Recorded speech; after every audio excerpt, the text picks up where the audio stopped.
Hello, this is the 184th edition of Catch of the Day, available on the Branch Talk YouTube channel. Today we're going to continue reading from Doug Mitchell's book, entitled The Four Carpenters, The Ensign, The Time of Jacob's Trouble, and The First Deliverance. Starting near the top of page number 22. It reads, "The real ones who built in the restored kingdom were the Jews, through the leadership of the prophets. It was only the Jews who actually engaged in any armed conflicts with their enemies at that time. Though the Medo-Persians made proclamations prohibiting the surrounding people from interfering with the Jews' work in rebuilding Jerusalem and the temple, there is nothing in the record that says that they ever sent any military aid to the Jews while they were rebuilding the temple and Jerusalem, or at any time thereafter. Even in the time of Esther, during the time of the Second Temple, the Jews had to defend themselves. The Medo-Persians did not defend them. In the type, the Medo-Persians, Gentiles, did not frighten other Gentiles, and cause them to flee from the land. The Jews did. Thus, in the type, after the Jews victoriously defended themselves against their enemies, Esther 9, verse 5 to 16. Many of the people of the land became Jews, for the fear of the Jews fell upon them. This will meet its antitypical fulfillment at the time of the saints' first deliverance, at the end of the time of Jacob's trouble, when the decree to destroy them will have come to naught, because God will have intervened to turn the tables.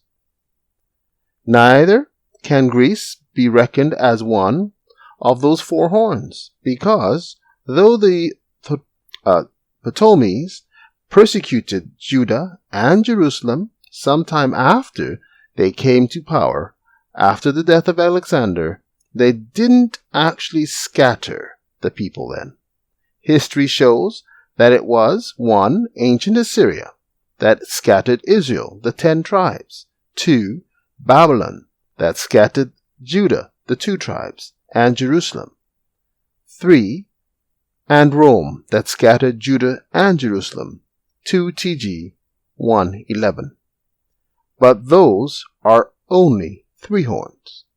Therefore we must look to another time and a different people than those 3 horns mentioned above. That other time, though, is not necessarily in the past. Concerning another horn that shall also scatter Judah and Jerusalem, Brother Hardif says, sharing with the nations the guilt for marring the branches of his vineyard, his kingdom, this modern Assyria must now share in the divine retribution, while God is taking his people back to their own land. Inferentially, with the fall of the Assyrians, the Gentiles in possession of the promised land, the time of the Gentiles is fulfilled. Luke 21:24, track 14, page 25.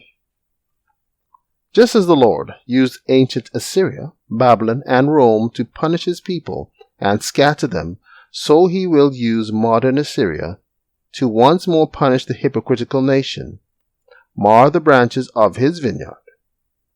The Lord used ancient Assyria, Babylon, and Rome to scatter his chosen people at the times when they were furthest from him spiritually. So it will be when modern Assyria punishes the nation not desired, the hypocritical nation. That last punishment will occur with the fulfillment of Zechariah 14:1 and 2. Behold, the day of the Lord cometh, and thy spoil shall be divided in the midst of thee. For I will gather all nations against Jerusalem to battle, and the city shall be taken, and the houses rifled, and the women ravished, and half of the city shall go forth into captivity, and the residue of the people shall not be cut off from the city. The words shall go forth into captivity mean that they will go into exile, be scattered one more time, while Zechariah says that all nations shall be gathered together against Jerusalem at that time, and similarly Ezekiel says that God will bring all of her lovers, etc., against her, Ezekiel 16:37-41, to execute his judgments against her. Isaiah saw that it was the Assyrian who is to be the rod in God's hand to bring the final punishment to the hypocritical nation. It appears that when the Assyrian brings that punishment, he will be supported by the UN nations, all nations. Take care.